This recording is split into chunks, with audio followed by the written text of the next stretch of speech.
इस वीडियो में यानी कि क्लास 10 का ज्योग्राफी का चैप्टर नंबर 1 का यानी कि 2 पार्ट में यानी कि हमने एमसीक्यू कवर किया है। पहला पार्ट यानी कि अपलोड है, दूसरा पार्ट यानी कि बनाने के लिए जा रहे हैं लोग। भारत में लगभग कितने यानी कि खनिज पाए जाते हैं? तो ऑप्शन नंबर बी इसका राइट आंसर हो जाएगा 100।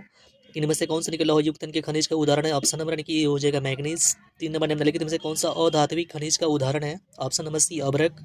किस खनिज को उद्योगों का जननी माना जाता है? तो ऑप्शन नंबर सी लोहा। कौन लौह अयस्क का एक प्रकार है? तो ऑप्शन नंबर यानी कि बी हेमाटाइट। कौन यानी कि भारत का सबसे बड़ा यानी कि लौह उत्पादक यानी कि राज्य है? Option number A Karnataka. Chhattisgarh Bharat का कितना प्रतिशत यानी कि लौह अयस्क उत्पादन करता है? तो लगभग 20%। नेक्स्ट इसका यानी कि पोर्शन है मैग्नीज उत्पादन में भारत का यानी कि विश्व में कौन सा रैंक है? ऑप्शन नंबर यानी कि सी तीसरा है। 1 टन इस्पात बनाने में कितने मैग्नीज का उपयोग होता है? तो 10 kg। उड़ीसा किस यानी कि खनिज का सबसे बड़ा उत्पादक है? तो मैग्नीज। एल्युमिनियम बनाने के लिए किस खनिज का आवश्यकता पड़ता है? तो ऑप्शन नंबर यानी कि डी बॉक्साइड का। देश में यानी कि तांबे का कुल भंडार कितना है? तो 125 टन। यहाँ पे करोड़ गलती से दे दिया है, यहाँ पे टन होगा। बिहार झारखंड में देश का कितना प्रतिशत अभ्रक यानी कि उत्पादन यानी कि होता है? 80%। सीमेंट उद्योग का सबसे यानी कि प्रमुख कच्चा माल क्या है? चूना पत्थर। नेक्स्ट हमारा यानी कि इसका यानी कि पोर्शन स्टार्टिंग होता है हमारे यहाँ से। किस राज्य में खनिज तेल का विशाल भंडार यानी कि स्थित है? तो ऑप्शन नंबर ए असम में। भारत की किस स्थान पर पहला परमाणु ऊर्जा केंद्र स्थापित किया गया था? तो ऑप्शन नंबर डी तारापुर।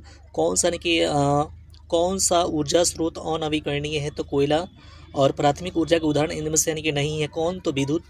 जबकि यानी कि ऊर्जा का गैर पारंपरिक स्रोत क्या है? तो ऑप्शन नंबर यानी कि डी सौर ऊर्जा। गोंडवाना समूह के कोयले का निर्माण लगभग हुआ था कितना समय पहले? तो 20 करोड़ वर्ष पूर्व। जबकि यानी कि नेक्स्ट हमारा यानी कि सवाल इसका यानी कि बनता है भारत में कोयले का सर्वप्रमुख उत्पादक राज्य कौन है? Option number B Jharkhand. सर्वोत्तम कोयले का प्रकार इनमें से कौन है? एंथ्रासाइट। मुंबई हाई क्यों फेमस है? और तेल शोधक कारखाना के लेके भारत का यानी कि प्रथम यानी कि तेल शोधक कारखाना यानी कि कहाँ स्थित था? यानी कि देखा गया था डिगबोई असम में। प्राकृतिक गैस किस खनिज के यानी के साथ यानी कि पाया जाता है? तो इसका आंसर हो जाएगा option number B petroleum. Bhakra Nangal परियोजना किस यानी कि नदी पर स्थित है? सतलज नदी पे। दक्षिण भारत का सबसे यानी कि बड़ी नदी घाटी परियोजना कौन है? तो तुंगभद्रा इसका राइट आंसर हो जाएगा जी। यानी कि नेक्स्ट यानी कि सवाल यानी कि होता है कि ताप विद्युत केंद्र का उदाहरण इनमें से कौन है? तो बरौनी इसका राइट आंसर हो जाएगा। यूरेनियम का प्रमुख उत्पादक स्थल कौन है? तो जादूकोड़ा कहाँ पड़ता है? झारखंड में। अगला सवाल पड़ता है कि एशिया का सबसे बड़ा परमाणु विद्युत गृह कौन है? तारापुर इसका राइट आंसर हो जाएगा। भारत के किस राज्य में सौर ऊर्जा के विकास की सर्वाधिक संभावनाएं हैं? तो ऑप्शन नंबर सी राजस्थान। ज्वारीय एवं तरंग ऊर्जा उत्पादन हेतु भारत की अधिक अनुकूल परिस्थिति कहाँ मतलब यानी कि पाई जाती है? तो खंबात की खाड़ी में।